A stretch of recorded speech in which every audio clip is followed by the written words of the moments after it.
કેશોદમાં પાકિસ્તાન સાથેના યુદ્ધના ઘેરાતા વાદળો વચ્ચે શહેરીજનોમાં રાષ્ટ્રપ્રેમ જાગૃત કરવા સૌપ્રથમ વખત માજી સૈનિકોનો સન્માન કાર્યક્રમ યોજવામાં આવ્યો હતો। આ અંગે વધુ વાત કરીએ તો ભારતે પહેલગામ આતંકવાદી ઘટનાને લઈ પાકિસ્તાનમાં આવેલા ત્રાસવાદીઓ સ્થળોને નિશાન બનાવવા ઓપરેશન સિંદૂરના નામે એર સ્ટ્રાઇક કરી અનેક સ્થળો ધ્વસ્ત કર્યા છે। આ એર સ્ટ્રાઇક આગળ વધારતા જાહેરાત કરાતા પાકિસ્તાને વળતો હુમલો કરવા શરૂઆત કરતા યુદ્ધના વાદળો ઘેરાયા છે। એવા સમયે દેશની રક્ષા કરતા સૈન્યનું મનોબળ વધે અને દેશની આમ જનતામાં રાષ્ટ્રભાવ જાગે અને બંને વચ્ચે તાલમેલ જળવાય તે સંજોગોને તક માની કેશોદ આઝાદ ક્લબ દ્વારા ત્રણેય પાંખના નિવૃત્ત ફૌજી જવાનોનો સન્માન કરતો કાર્યક્રમ આયોજિત કર્યો હતો, જેમાં ઉપસ્થિત મહેમાનો અને અનેક ધાર્મિક સામાજિક સંસ્થાઓના આગેવાનો હસ્તે 75 જેટલા નિવૃત્ત જવાનોને મેડલ અને ઉપરણો પહેરાવી પુષ્પગુચ્છ આપી સન્માનિત કરવામાં આવ્યા હતા। આ કાર્યક્રમ દરમિયાન અનેક વક્તાઓએ નિવૃત્ત જવાનોનો ઉત્સાહ વધારી જણાવ્યું કે તેઓએ દેશની ચોકી પહેરો કર્યો છે અને હાલની યુદ્ધ જેવી પરિસ્થિતિમાં સૈનિકો દેશની સરહદ પર ચોકી પહેરો કરી રહ્યા છે, એટલે આપણે શાંતિની ઊંઘ લઈ શકીએ છીએ। આ કાર્યક્રમ દરમિયાન સરગમ કરાઓકે ગ્રુપના મિત્રોએ દેશભક્તિના ગીતો રજૂ કર્યા હતા, જ્યારે એક બાળકીએ ભારતીય સૈન્યના પરિધાનમાં પોતાના વક્તવ્યમાં શેર અને શાયરીના માધ્યમથી સિંહ ગર્જના કરતા હાજર જવાનો અને શ્રોતાઓમાં દેશભક્તિનું જનૂન ઊભું કર્યું હતું।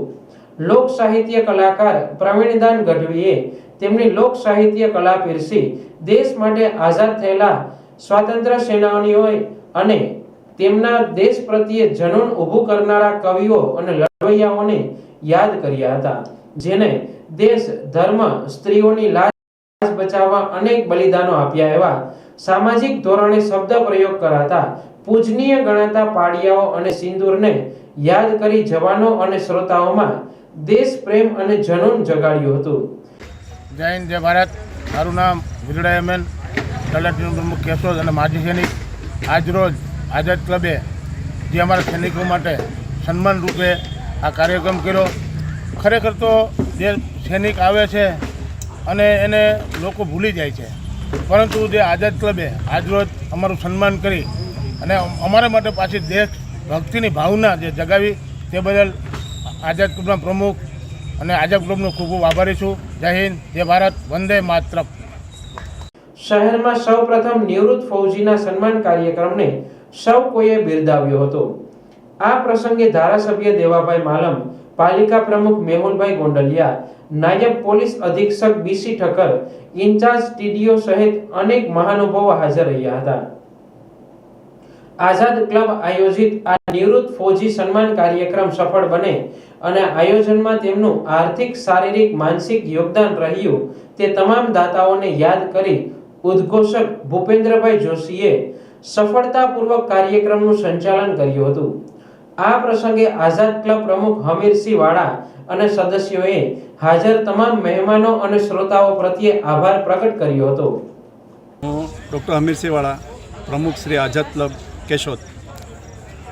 આઝાદીના સમયથી એટલે આજે 75 વર્ષથી કેશોદ શહેરમાં સામાજિક, સાંસ્કૃતિક, રમતગમત અને રાષ્ટ્રીય પ્રવૃત્તિઓ સાથે જોડાયેલી જે આ સંસ્થા છે એમાં દર વર્ષે પ્રતિવર્ષ ઘણા બધા પ્રકારના કાર્યક્રમોનું આયોજન થતું હોય છે। હાલમાં આજે અમે જે પડોશી દેશ તરફથી જે બર્બરતા ચાલી રહી છે અને ત્યાંના જે આતંકવાદીઓ દ્વારા જે ઉરી હોય, પુલવામા હોય, પહેલગામ હોય કે પછી 26/11નો જે હુમલો છે એ હુમલો હોય, એ દરેક વખતે પડોશી દેશ દ્વારા હંમેશા આ એક ધાર્મિકતા અને રાષ્ટ્રવાદ અને શાંતિપ્રિય પ્રજાના એક એને શાંતિ ડોળવાનો પ્રયત્ન થઈ રહ્યો છે। ત્યારે વારંવાર થતા હુમલાઓમાંથી 140 કરોડ જનતાને જે બચાવ માટે કે એની સુરક્ષા માટેનું જે કામ કરી રહ્યા છે તે અમારા ત્રણેય દળના જવાનો જે આજે રાત દિવસ એક કરી અને પોતાના જીવને જોખમમાં મૂકી અને દેશની સુરક્ષા કરી રહ્યા છે, એવા જવાનોની યાદમાં અને એ જવાનોને બિરદાવવા માટે આજે અમારા જે નિવૃત્ત સૈનિક મંડળ છે એમના તમામ નિવૃત્ત જવાનોનું સન્માન આશરે 75 જેટલા જવાનોનું સન્માન આજે કેશોદ આઝાદ ક્લબ દ્વારા કરવામાં આવ્યું હતું. આ કાર્યક્રમના માનની ધારાસભ્ય શ્રી દેવાભાઈ માલમ, નગરપાલિકાના પ્રમુખ શ્રી મેહુલભાઈ ગોંડલિયા, ડીવાયએસપી બીસી ઠક્કર સાહેબ, મામલતદાર સાહેબ, ટીડીઓ શ્રી, ગામના અગ્રણીઓ, વેપારીઓ, જુદી જુદી સંસ્થાના સદસ્યો અને પત્રકાર મિત્રોએ આ કાર્યક્રમને બિરદાવવાનો પ્રયત્ન કર્યો છે. આ બદલ હું સૌ અત્યારે જે ભારત અને પાકિસ્તાન વચ્ચે જે સરહદ ઉપર જે ગરમ વાતાવરણ ચાલી રહ્યું છે એમાં ભારતનો વિજય થાય અને આપણા સૈનિકો એમાં સફળતા પ્રાપ્ત કરે એ બદલ હું સૌને શુભેચ્છા પાઠવું છું. અને આજે સૌ સૈનિકોનું સન્માન કરવામાં આવ્યું છે એ બદલ આનંદની લાગણી વ્યક્ત કરું છું.